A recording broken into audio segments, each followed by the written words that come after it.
Can I pause for a second and just note that we got Brian on here who's getting Congressman Massey on, and our typical lineup includes like homeless people that believe in Bigfoot. Welcome to the Brian Nichols Show, your source for common sense politics on the We Are Libertarians network. The Brian Nichols Show is the fastest growing liberty podcast that brings together people from all means of political thought as we seek to have meaningful conversations about the issues you care about. At the Brian Nichols Show, our goal is to leave the audience educated, enlightened, and informed. And now your host, Brian Nichols. Well, happy Friday. We made it there, folks. What a freaking weird week we've had here, hey? If you're in the greater liberty world, I need to say no more. If you actually want to go ahead and get a little more context into what I'm referring to, I just was over on Josh Smith's awesome program, Break the Cycle. We discussed all that's happening in the libertarian world, especially in regards to party politics. So if you're curious about that, head over there, give the episode a listen. Also, we talk about some really exciting sales and marketing stuff like you are growing accustomed to here at the Brian Nichols Show. And you hear in the episode I did with Josh Smith, one of the new demographics I think that we libertarians should really be focusing on. You've heard me tease it here in the program if you're a longtime listener, and that is Gen Z. I think Gen Z easily has, I would say, almost all of the qualities we are looking for in creating baby libertarians. They are overtly individualistic. They see causes in the world and they want to find solutions to those problems. We libertarians are phenomenal problem solvers if we do approach things through the lens of being sales professionals, trying to be the trusted advisor. Tahmineh Dehbozorgi joins me on the program today as, I would say, a nice voice from Gen Z, specifically talking about the fears that Gen Z currently has, but also their concerns for the future. Where can we libertarians enter into the conversations that Gen Z is currently having and offer real, tangible solutions to the problems they're identifying around them? It's a great conversation, and I think it's an opportunity for us to get to better know who our future, and I'd say our current target market and buyer persona is. So, with that being said, on to the show. Tahmineh Dehbozorgi here on the Brian Nichols Show. Thank you so much for having me, Brian. Absolutely. Tahmineh, well, thank you for joining the program. Young Voices. This organization is an organization near and dear to my heart. Good friend of the show, Brad Palumbo, Stephen Kent, Caleb Franz. I'm trying to list off the people I know who have been a part of Young Voices, or at least have had something to do with it. And I swear, Tahmineh, you guys are everywhere. You guys have been having conversations across the board with so many awesome people, but also you're raising up voices of the young and up and coming generation is going to be leading the charge on the issues that, yes, people care about. So how about this? Let's start off, Tahmineh, introducing yourself to the program as well as Young Voices. Absolutely. So as you just, gave a perfect intro of what we do in Young Voices, I'm currently the public relations associate. So what I do is I help individuals like Brad Palumbo and Stephen Kent. Stephen, him and I work together a lot. And a lot of young liberty-minded individuals who are interested in getting their foot in the door to enter the world of media and journalism.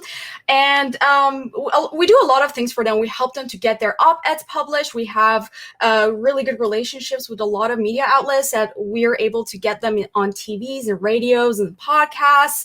So it's pretty much a really good opportunity for a lot of individuals who are interested in writing and spreading the ideas of liberty through maybe scrutinizing certain policy issues or whatever they're interested in. And we're there for them to help them to do that. You're talking a lot to college students, I'm assuming, right? The younger Gen Z, I would say, leaning demographic, which I love because elephant in the room, that's the group I think we should be talking more to, because I think that Gen Z, by and large, has some overtly small L libertarian sentiments.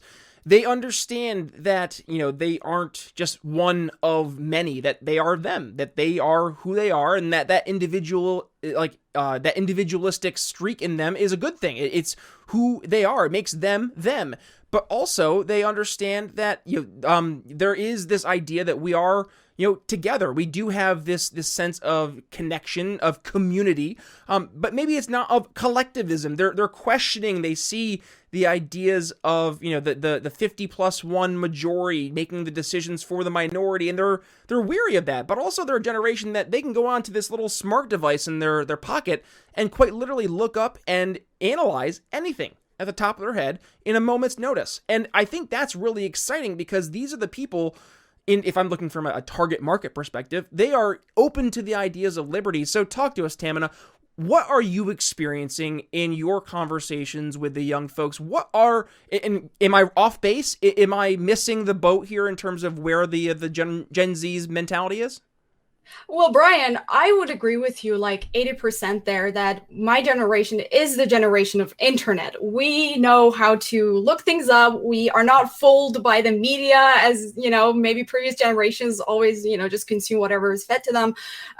We are skeptics. We want to go after whatever they give to us. However, there are a lot of issues that my generation, I'm a Gen Z, we're dealing with that is kind of unique to us, that puts us in a kind of difficult position to really maybe figure out where we stand ideologically. And of course, our college campuses, the culture that exists there in our education system is not really friendly to maybe spreading the ideas of liberty or maybe kind of allowing people to kind of critically think versus just listen to whatever their professors tell them. So I think this is the crucial part where having that conversation or that free flow of information going on. And this is where a lot of, efforts in the liberty side comes into play, is that we should not be really intimidated by this culture that exists that kind of, prevents a lot of my generation to really be exposed to these ideas. We should actually raise our voice to kind of break through that filter through the college campuses, through families, through individuals. And I think this is where a lot of groups like Young Voices and like Students for Liberty, Young Americans for Liberty, they come into play.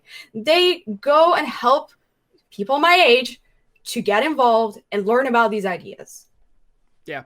Well, and that's an area that I think is important. And it's not just talking to Gen Z, right? But it's actually meeting you guys on the issues that you guys care about. And I think that is where your generation versus, and you kind of teased it, right? The older generations are much more easily influenced by the feel good, right? Now, Dave Smith has used this example many a time where he talks about when you look at from the Occupy Wall Street moment, there was kind of this like light switch that turned on where all of a sudden the entire conversation turned away from the top 1% versus the 99%. And then to all these just completely subdivisive issues, the more culture war stuff.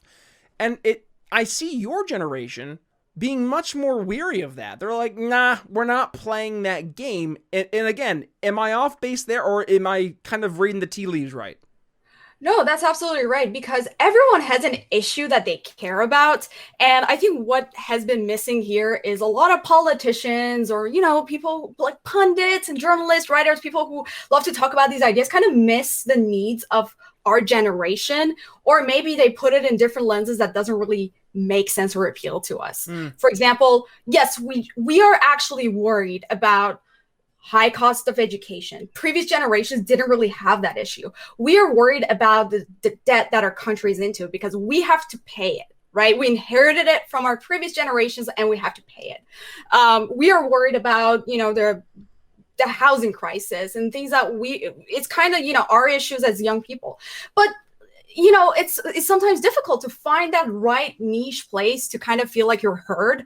And I believe deep inside, a lot of people find common ground on the ideas of freedom and liberty. Like everyone believes that, like deep inside, that human nature, we love to live our lives by our terms without being, as long as you're not hurting others, of course, without being told like what to do and what not to do. However, there's all these other people saying that, oh, no, there has to be a coercive power to tell you what to do. And I believe individuals naturally lean towards the first option. However, there are certain like appealing issues here. The issues that are important to my generation are not really being talked about. neither in DC, neither in state legislation. It's just like same old, boomer politicians rambling on and on and on. Well, then what do you expect? Of course, we're like people in my generation are going to kind of, dissociate themselves from politics or become apathetic. They will not go out vote. They will not run for office. And, see this snowball like going over and over. Yeah. Yeah. So you mentioned, let's see. So they're worried about the high cost of education, worried about our national debt, housing. What else? What are we missing? What are the concerns of Gen Z that aren't being discussed, particularly by those in the liberty world of politics? Well, I can write an essay for this, but just, on top of my head, some of the stuff that I personally care about, and I feel like they're not really talked about. So, my area of interest is mostly foreign policy, and I believe my generation is really concerned like for a great deal for like the direction that our country's going with foreign policy issues. We've been in Afghanistan for so many years, right? Like this is the war that we have not started. However, we're actually being deployed to like fight there, right? And that's alarming.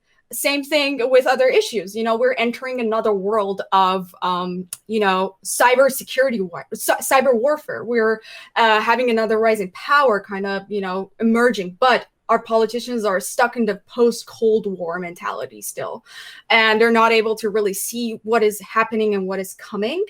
Just to also talk about a lot of cyber issues, internet is another issue, like stuff about regulations when it comes to social media. These are stuff that are really important to us, but half of the members of Congress don't know how to open their emails. So how can I expect them to really like talk about these things? So this is where we need more people with kind of new skill sets, enter the like world of politics, just in the market of ideas, and talk about them. Really quick. I mean, AOC, that's her. I mean, that's why I think she got such a gravitational pull towards her, because she was the first real politician speaking y'all language. Awesome. Well, I mean, before that it was Justin Amash. So, yes, actually, he was. You think so? I think he's more millennial language. You think he's Gen Z or two? Well, he was the youngest member of Congress elected when he got elected. Fair. Now then he became a dad. Fair, very fair. So, there have been people like, AOC or, Justin Amash. They were there, and a lot of young people were like, yes, finally, we sent our champion. However, someone like AOC, for example, doesn't stand for my ideas. However, here's the thing, like someone like her going to Congress and me personally feeling like, oh, I don't have a voice in Congress, makes everyone else feel like, oh, then this is what your generation thinks. Yep. She is actually the spokesperson for your generation, which is not true, right?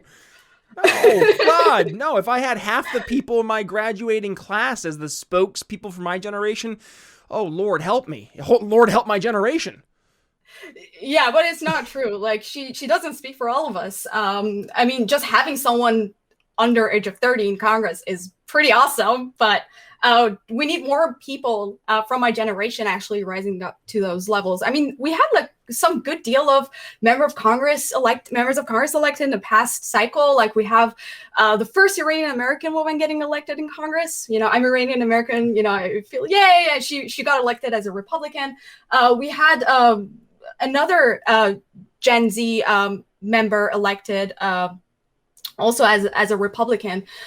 So I think there is some movement there. So I'm not entirely hopeless, which is something I do want to emphasize, that we should not be losing hope. Right. And I feel like a lot of people, especially in the liberty movement, are just like, whatever. I'm just going to, just go on Reddit and make memes and just rant about, national debt and high taxes.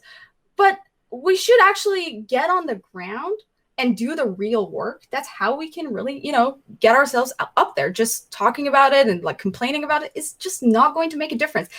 People like AOC and her folks didn't just sit around and complain. They got elected, then they started complaining. Well, so really quick, is that maybe part of the appeal? Is that Gen Z is looking for people who can actually get things done? Absolutely. I think everyone wants someone who gets things done, regardless of your ideology. People love doers, not talkers. I had a friend of mine who, he's like very, very conservative, very liberty guy in California. And he got on his school newspaper to write op-eds. And I was really shocked. It's like, your editor-in-chief is a freaking like communist. How did you manage that? And he said, because I write the most number of, articles for his newspaper. So he loves the fact that I do things actually. So he lets me get published, even though he disagrees with me politically. And, that kind of makes sense. Like, as long as, we're showing up as people who have integrity or doers and not just talkers, people will start trusting and actually listening. Doers, not talkers. I like that. So how about this? Let's segue here towards, let's look at liberty politicians across the board. Because there's a lot of them. Republicans, libertarians, all stripes. But to your point, too often I would say they are missing the messaging to your generation. So instead of saying, the things that those liberty candidates are doing well, what would you say to those liberty candidates? What are the top things you're seeing that are being done incorrectly when trying to reach Gen Z?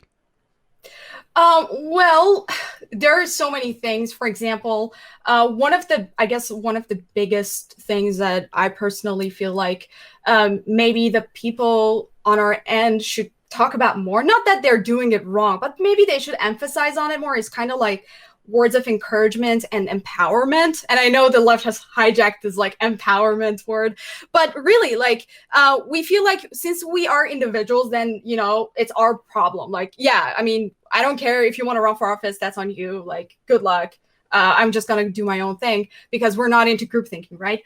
And I believe what a lot of politicians on the liberty side can do more is to kind of encourage and like actively look for those bright individuals and mentor them, help them get up there.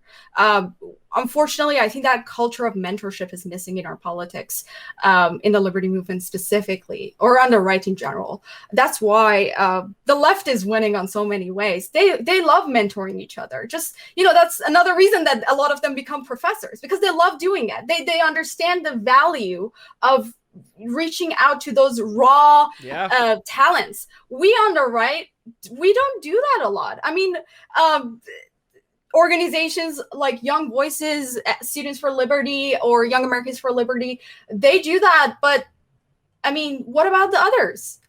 We need more of that. We need that to be the status quo, right? I shouldn't be like going and telling people, hey, we actually care about young people. It's like, duh. Everyone should. Yeah, it should be noted. Like, it should be obvious that you care. And it's so annoying.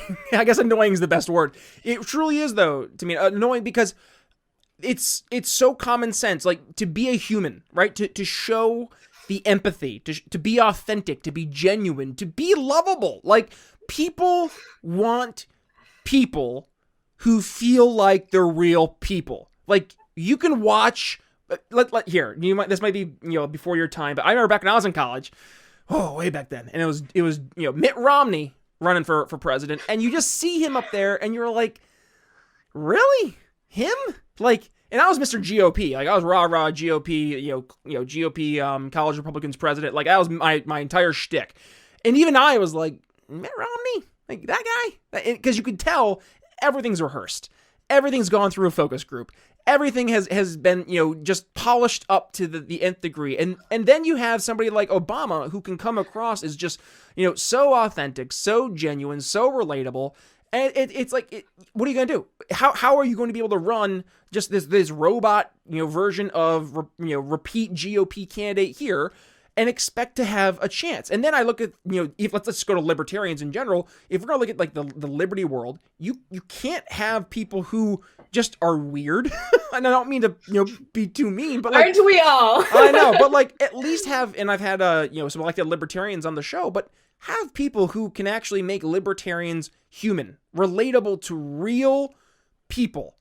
That's where I think, especially for Gen Z, because you guys grew up, I mean, this little device here, this is the status quo for you guys. This is how my sister, she's your age, and I'll be at home, and I'll see her just doing like these duck faces, and I'm like, what are you doing, Sarah? She's been on the show, so I can tease her. And she'll be sending Snapchats, and she's like, yeah, I gotta keep my streak up. And I'm like, your streak? Now, granted, I open Snapchat maybe once every 3 weeks to send a funny Snapchat of my cats because they're great and their names are Mose and Astrid because I love The Office. Regardless, and entirely irrelevant, but I see Sarah going through and doing these Snapchats, and I'm like, oh my God, like this is like that's hanging out for her, and it's not like a fault or a flaw. It's your generation. Like this is what you guys know, and it's not a bad thing. And I think maybe this is where we see a lot of older generations get weirded out by younger generations because they're like, back in my day, we used to do it like this, and I'm like, well, does that mean that it's the best way? Now, granted, there are merits to the old ways of doing things. Like, I think that having the conversation we're having now would be infinitely better if we were face to face, right?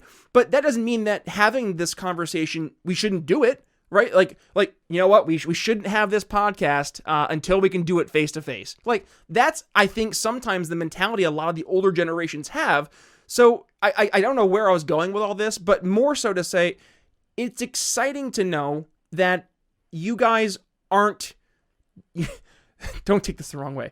You guys aren't oddballs, right? Your generation is merely just now your snapshot in time's version of what the millennials were back in the 90s and early 2000s, what Gen X was in the 70s and 80s, what the boomers were back in the 50s and 60s. So you see every single generation, kind of the status quo is reset, right? What's the new status quo for you guys? Technology. So I say all this to move towards this.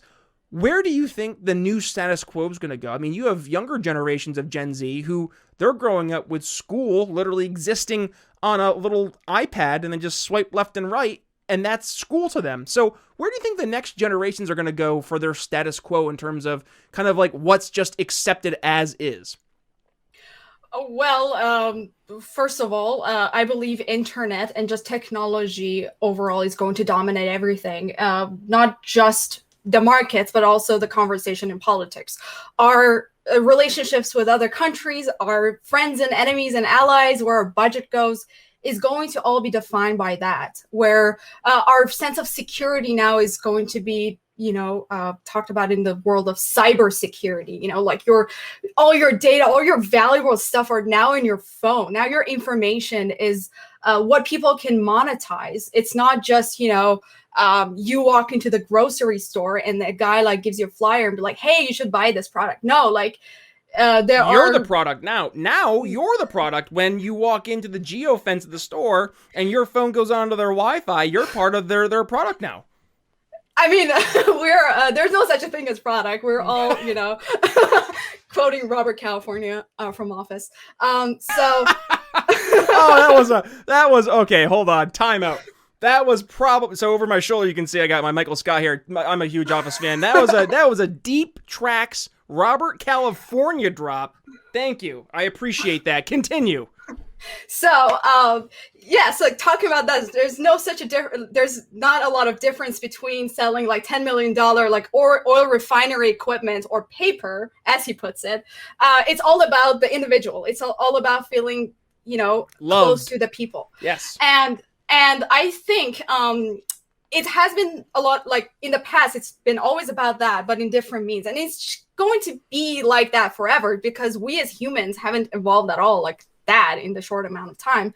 But as I said earlier, it's going to be all defined in the world of, technology. And, just talking about foreign policy again, a lot of challenges that we're facing today is not, going and fighting wars in person. It's all about cyber warfare.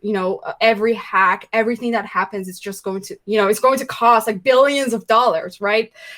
So this is just going to be status quo. I mean, it is already a status quo. So I believe the way that my generation can come into play is really recognizing these changes that are unique to our time. And no other generation has the ability or the time on their hand to adjust and learn new skills. No, we were born into the generation of internet. We know how to deal with it. We know how it works. And we are the ones who are able to address the issues coming with it. And I believe that will give my generation the most edge. There was this, my favorite thing that said, behind every boomer that makes six figures, that doesn't know how to open a PDF is a Gen Z who's broke and is helping the guy to open the PDF. So that's the truth. Like, their generation is just not equipped with our world's challenges right now. And I'm not saying it in a bad way. Oh God, no. By the way, so you mentioned the cybersecurity side of things. So my audience at this point has heard a million times my day job. I'm the director of sales, development, and marketing for a telecommunications and cybersecurity company here on the East Coast. And this, like, I cannot stress it enough. This is the future. Like, cyber warfare, ransomware. Vulnerability. Phishing campaigns, vulnerability hacking. It's all going through the roof. We're seeing, exponential increases in these attacks. So, complete side note, folks, if you ever want to get help with that, email me on the side, brian@briannicholsshow.com. I can help you out there, especially you medium to large businesses. But for the individual, think about around our homes. I have a jokey little, Alexa overthrow the government over my shoulder here. But all of us have these Googles or Alexas, and IoT, Internet of Things, it opens up endpoint vulnerabilities for everybody. There was oh my God, here's a crazy, to me, as we're wrapping up, unfortunately, because we're already getting close on time. This conversation can keep going because we're having a lot of fun. But there was a crazy story I shared with my team when I was talking about some cybersecurity stuff. It was a hotel in Las Vegas, and all their client information got hacked. And you know how they got into the network? They hacked it through the thermometer on the fish tank. Whoa, that's wild. What? That's some spy, something like just straight out of spy movies. That's crazy. Isn't that insane? and here's the scary part. That's not unnormal. Not anymore. No, exactly. And and I think maybe as we're, kind of putting the bow on the episode, to your point, that is why it's so important for the older generations to, maybe you don't have to agree with the young whippersnappers, but hear them out, because you guys you've grown up with the technology. Your reflexes, even just watching my sister use her phone than me using my phone. She's so much faster. It's not a different phone. Well, it is. She has an iPhone, and it's not because iPhones are better than Android, but because she's so much faster when she's just growing up using it. It's intuitive to her. I grew up. Here's a fun. Oh man, I'm dating myself. My phone, when I got the first LG touchscreen phone. It was the LG Voyager, and it featured voice to text. And I had a friend in high school who he bet me $5 that he could type on his little keyboard on his phone faster and more accurately than my voice to text. And just thinking that was where my, that was the cool thing. That, we're testing the technology, and that was, in the mid-2000s. And here we are in 2021, and, where are we going to be in 2045? Where are we going to be in 2060? I'm excited, because I think we're going to see, to me, the status quo as it changes and as the bar raises. It is going to require us to work more collaboratively, because the younger generations are going to be the ones growing up with the newer technologies.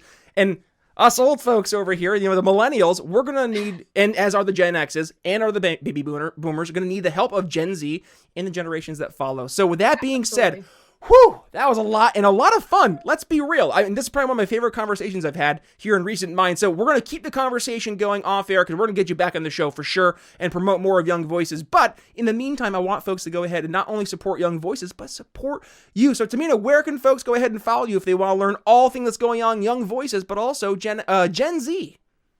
Yeah, so my Twitter handle and my name is right there. You can give me a follow. Also, going on young-voices.com/talent. You can look up my name and also check out all the other wonderful talents that are part of the Young Voices Contributor Program, and check out their portfolios. We all have a lot of articles and, interviews, fun stuff talking about all these issues on our portfolio. So check them out. And, we'd love to hear your feedback. We'd love to improve what we do, and would love to hear what you care about. Just tell me. And I'm also a columnist for Orange County Register. So maybe your idea and your issue is my next op-ed. So hit me. There you go. Tahmineh Dehbozorgi, thank you so much for joining us here on today's fun-filled episode of The Brian Nichols Show. Folks, if you enjoyed the episode, please do me a favor, share, but also make sure you go ahead and follow Tahmineh and all the amazing work she and the Young Voices crew are doing. Tahmineh Dehbozorgi, there we go. Thank you for joining me here at The Brian Nichols Show. Dehbozorgi. Dehbozorgi, we're going to get there. My apologies. Thank you for joining us here at The Brian Nichols Show. You're welcome. Thank you, Brian. Bye. Alrighty, folks, that's going to wrap up my conversation with Tahmineh Dehbozorgi. Thank you, Tahmineh, for joining us here on today's episode of The Brian Nichols Show. Yes, helping us learn how to better sell to, I dare say, one of the most important demographics that we in the greater liberty movement should be focusing on. So thank you for helping us better focus our time and time, energy, and attention across the board, Tahmineh, because at the end of the day, if we want to go ahead and actually get top of mind when it comes to our Gen Z potential voters and potential cohorts, well, it requires us to enter into those conversations they are currently having. So if you enjoyed today's episode, well, do me a solid, go ahead and give it a share. Also, make sure you tag Tahmineh and go ahead and give yours truly a tag as well at B Nichols Liberty, Twitter, Facebook, Minds.com, or Parler.com, wherever it is. Please go ahead, give me a tag again at B Nichols Liberty. Also, did you enjoy the program today? Well, I would love to hear about it, as would the tens of thousands of downloads we get every single month from you amazing subscribers here in the program. So head to briannicholsshow.com/review and give us a quick 5-star rating and review. It is that easy, briannicholsshow.com/review. Yes, I loved it to hear. We heard that review back from, I think it was Aaron, back on Wednesday's episode regards to our sales episodes we've been doing with Jeremy Todd. And yeah, it's been great to see the outreach we've had, but also thank you to the folks, especially those who've been following as I've been going on these different shows. I mentioned I was over on Josh Smith's program here back on Thursday night. It's great to be able to have these conversations outside of even our traditional circles here at the Brian Nichols Show, the Greater Weird Libertarians Network. Let's go ahead and have conversations with folks about the issues that matter right now. If we're in the liberty movement, it's trying to reach new people. That's top of mind issues. And if you want to better become top of mind for all the folks out there we're trying to sell liberty to, well, how can you do it? Well, first and foremost, head to briannicholsshow.com/Liberty Friends ebook. That's right. You can get four. There we go. Make it even easier. 4 easy steps you can take right now to help sell liberty to friends and family. It is a free resource that I have given to you, the amazing folks who support us here at the Brian Nichols Show, because at the end of the day, that's the goal, is to sell liberty to real people. And the most real people that we have in our lives are the people immediately in our circles. And that's family and friends. So let's focus on selling to those folks. It's a free resource, briannicholsshow.com/Liberty Friends ebook. Also, if you want to go ahead and support the program, you can join our Patreon. Again, you can go to Patreon. It's right there, the link on the homepage of briannicholsshow.com, or you can go ahead and support us, briannicholsshow.com/shop, and get some awesome merch. Now, you guys are very familiar with these Don't Hurt People, Don't Take People's Stuff bumper stickers. I heard you. It was for the Patreon subscribers only for the longest time, and it was for our $5 and $10 a month subscribers. But I hear you loud and clear. You guys wanted them, so I worked with my team over at Proud Libertarian. We are able to get these awesome new Don't Hurt People, Don't Take People's Stuff bumper sticker available for you anywhere out there. All you have to do, head to briannicholsshow.com/shop. You can find that bumper sticker as well as amazing other, whether it's libertarian swag, such as our awesome Question Everything snapbacks, Good Ideas Don't Require Force t-shirt, Alexa Overthrow the Government bumper stickers, and more. There is so much for you to go ahead and find over at Proud Libertarian. And that's, again, our affiliate sponsor. We've been working here at the Brian Nichols Show, and now an official partner of the Brian Nichols Show. So excited to have that relationship going forward. briannicholsshow.com/shop. Coming up here on Sunday, continuing with our Sunday candidate highlight series. You guys heard my call, my plead, and that was, please send me candidates because I need to help support some awesome libertarian candidates. Well, Travis Bull Johnson, he sent a couple of candidates my way, and the candidate we are talking to on Sunday is Nathan Atkins. He is running for mayor of Minneapolis. I am so excited to have a local candidate on the show because we can talk about hyper-specific local issues. And folks, if you are a longtime listener of the Brian Nichols Show, you know it's those hyper-local specific issues that will help us win elections. So make sure you've hit that subscribe button so you're not missing a single episode. For you YouTube listener, hit that notification bell and also give us a thumbs up. But with that being said, that's all I have for you. There we go this week. It's Brian Nichols signing off here on the Brian Nichols Show for Tahmineh Dehbozorgi. We'll see you Sunday. Thanks for listening to The Brian Nichols Show. Find more episodes at briannicholsshow.com.